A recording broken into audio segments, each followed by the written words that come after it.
Donc je suis photographe, journaliste, donc photographe et journaliste pour le magazine Woonen, enfin pour la société Lux Edit, et surtout je m'occupe du magazine Woonen qui est un magazine d'architecture et de design et de déco. À côté, depuis plusieurs années, j'ai une activité, on va dire, de passion photographique, artistique, culturelle. Je fais des expositions, je développe des projets divers et variés. Donc c'est vraiment mon dada, quoi. Ça me stimule beaucoup, quoi. Alors plutôt que de parler de photographie, je parlerai d'image, c'est-à-dire l'image pour moi, elle était là dès mes premières années de vie, c'est-à-dire j'ai des images de moi à 2-3 ans devant la petite télé en noir et blanc au Portugal, en train de voir des films hollywoodiens des années 30-40, je me rappelle certaines scènes sont vraiment marquées dans ma tête, quoi. Et je devais avoir 3, 4, 5 ans, donc ces images noir et blanc des films américains, beaucoup axés sur le cinéma, sur les séries, et puis très vite aussi la bande dessinée. Ça m'a passionné, la bande dessinée, donc de nouveau l'image. Et en parallèle de tout ça, mon père, lui aussi, aimait beaucoup tout ce qui était image, photographie et Super 8. Donc quand j'avais, je sais pas, 8, 9, 10 ans, je me rappelle d'une caméra Super 8 à la maison, et que petit à petit mon père il me laissait aussi prendre en main et voilà, filmer des scènes familiales, et puis les petits appareils pocket photos aussi, des photos de famille. Voilà, donc c'était toujours là, quoi, depuis mes premières années où j'étais exposé à la lumière. Ah oui, parce que mon père il avait aussi une énorme passion au cinéma. Voilà, lui dans les années 60, sa jeunesse, les années 50-60, au Portugal, le cinéma, ça faisait partie de la culture populaire, les sorties cinéma avec les copains et tout ça, et lui, il est encore absolument passionné de grand cinéma classique, et donc oui, moi j'ai baigné dans tout ça.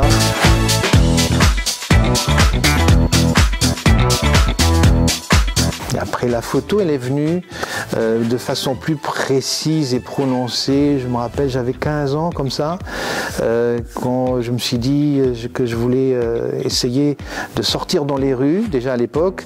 Et je me rappelle notamment à Differdange, une première fois où je me suis promené et j'ai fait des photos noir et blanc du paysage industriel. À l'époque, l'industrie était beaucoup plus présente que maintenant, et je me rappelle de photos de l'usine et des maisons autour de l'usine.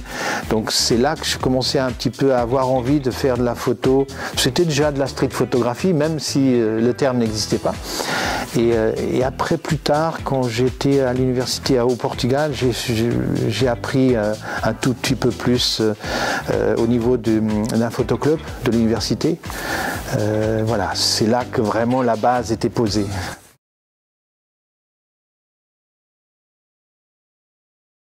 À 23 ans, j'ai commencé à travailler dans le secteur bancaire, et j'ai continué dans le secteur bancaire jusqu'à mes 33 ans, je pense, une bonne dizaine, un peu plus de 10 ans. Et en parallèle, je pratiquais la photo en amateur. Voilà, mais ça me trottait dans la tête de passer de l'autre côté du miroir.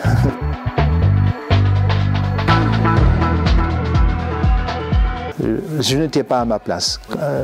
Au niveau de la banque, dans le bureau, en train de faire toutes ces tâches quotidiennes, je me sentais vraiment frustré.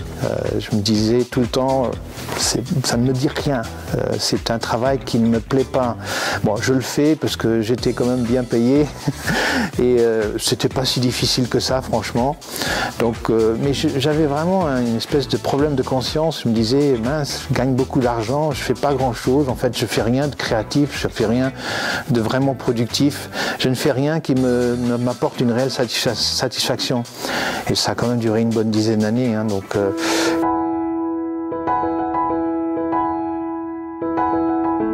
c'est un peu, ça fait partie des expériences de la vie, c'est-à-dire que j'ai goûté à ça pendant plus de 10 ans, je sais que c'était pas pour moi, et pendant 10 ans, j'ai vécu, ou j'ai rêvé ma vie de photographe, parce que je suis un grand rêveur, et j'étais déjà un grand rêveur, donc pendant toutes ces 10 années, je prenais des photos, j'écrivais des textes, mais c'est un petit peu dans mon coin, quoi.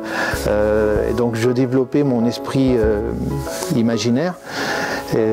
Donc je dis pas, non, c'est pas des années perdues, mais effectivement, souvent je me dis, bon, j'aurais pu commencer tout de suite quand même.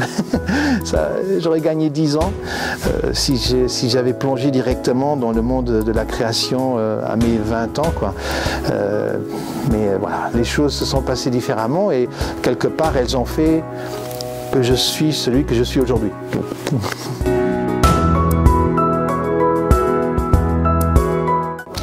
Ah oui, parfois, oui, souvent je me prends à m'imaginer en train de me parler à moi-même. Je me dis, tiens, si j'avais un Paolo à 20 ans en face de moi, qu'est-ce que je pourrais lui dire? Je lui dirais que si vraiment c'est ça ce qui lui donne du plaisir, si c'est créer, photographier, mais ça peut être autre chose, ça peut être faire du cinéma, ça peut être écrire des livres, dessiner. Donc je lui dirais, écoute, si c'est ça vraiment ta passion et également ta compétence, parce que faut voir, hein, mais bon, parfois les gens, ils ont la passion, ils n'ont pas encore la compétence. Et ce qui compte, c'est la passion. La passion fait qu'ils auront la compétence un jour, à force de pratiquer, d'essayer. Et donc je lui dirais, vas-y, fonce. Même si point de vue financier, ça va pas être facile. Aujourd'hui, dire à quelqu'un, un jeune, voilà, lance-toi dans la photo, non, ça va pas être facile, c'est pas facile.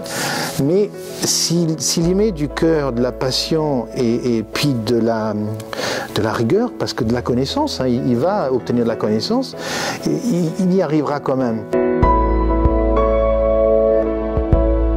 J'ai 4 enfants, alors voilà, il y en a qui sont déjà plutôt assez grands, hein. Le plus âgé, il a 18 ans, j'ai une fille de 15 ans, un Thomas qui a 12 ans, et puis le petit dernier qui a 1 an et 2 mois. Ils sont plutôt dans la recherche d'eux-mêmes, quoi. Ils ont du talent pour prendre des photos, parce que je vois que quand je leur passe l'appareil photo, instinctivement ou intuitivement, ils prennent la bonne photo, le bon cadrage, la bonne composition, le bon moment. Il y a quelque chose là. Mais ils ne sont pas passionnés encore, pas encore passionnés par la photographie par exemple. Ils aiment le cinéma, mais pas comme moi, quoi. Ils aiment le cinéma entertainment, les séries Netflix. Joël, il est un peu plus passionné par le cinéma classique que les autres. Je pense que depuis tout petit, je l'ai un peu fait goûter à tout ça. Donc il aime bien Charlie Chaplin, Buster Keaton, les films noirs et blancs. Donc, mais les autres, j'ai plus de mal avec les autres. Ils sont plutôt voilà, axés cinéma d'adolescents actuels. Depuis quelques 8 ans, je pense, 8-9 ans, je fais partie d'un collectif qui s'appelle Street Photography Luxembourg. On est une bande de passionnés de photos de rue. On adore la photo de rue traditionnelle, les grands noms de la photographie, mais on est aussi très intéressé par ce qui se fait aujourd'hui. Donc la photo de rue, elle connaît un essor extraordinaire partout dans le monde depuis quelques années. Et donc nous, on accompagne ce mouvement. Au Luxembourg aussi, il y a de plus en plus de gens, que ce soit des photographes professionnels, mais aussi des photographes amateurs, qui viennent à cette pratique-là et qui nous approchent, qui s'approchent de nous pour nous demander des conseils, des orientations. Et dans ce contexte, on réalise une fois par an un festival de street photographie en collaboration avec les Rotondes, où on invite des photographes internationaux de renom, où on fait des workshops, des expositions, on fait des échanges en fait autour de cette passion de la photo de rue, à la fois technique, mais aussi l'abordage des gens dans la rue, les questions juridiques, enfin il y a plein de choses qu'il faut considérer. Ce qui m'intéresse maintenant de poursuivre, c'est l'année dernière, je m'étais lancé donc dans la production, dans l'élaboration de ce petit livre qui s'appelle Dans un souffle la nuit. J'étais à la maison au mois d'avril en confinement, j'avais un peu le temps, je me suis mis à assembler des images, mes images, et c'est des textes que j'avais déjà écrits pour composer une espèce d'ouvrage hybride un petit peu poétique, un petit peu photo de rue, et puis je l'ai imprimé moi-même, enfin pas moi-même, j'ai fait imprimer une centaine d'exemplaires, et j'ai juste dit sur Facebook, voilà, j'ai fait ça, et tout de suite il y a eu un grand intérêt, donc j'en suis, je pense, à 140 de vendus, ce qui n'est pas mal quand on pense que c'est fait maison. Et donc l'exercice m'a vraiment beaucoup plu, et cette année j'ai l'intention d'en faire un deuxième. Je ne sais pas encore le thème, est-ce que je vais poursuivre sur la voie poétique du premier ou est-ce que je vais être plus précis? Je n'ai pas encore décidé, je pense que là au mois de juin, je vais trancher, parce que je me suis donné comme limite juin pour décider ce que je vais faire, pour essayer de l'avoir terminé pour septembre.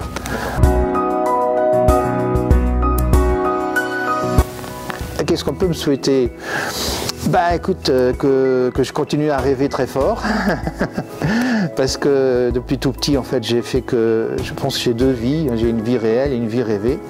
Je pense souvent à un film que j'avais beaucoup aimé quand j'étais petit qui s'appelait La vie rêvée de Walter Mitty, et ce film m'a toujours accompagné, c'est-à-dire que quelque part j'ai ma vie de tous les jours, puis j'ai ma vie rêvée.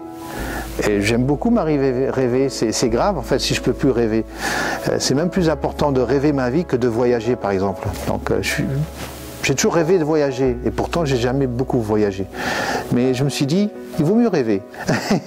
Donc soyez témoins que je continue très longtemps, jusqu'à mes 100 ans si possible, de continuer à rêver ma vie.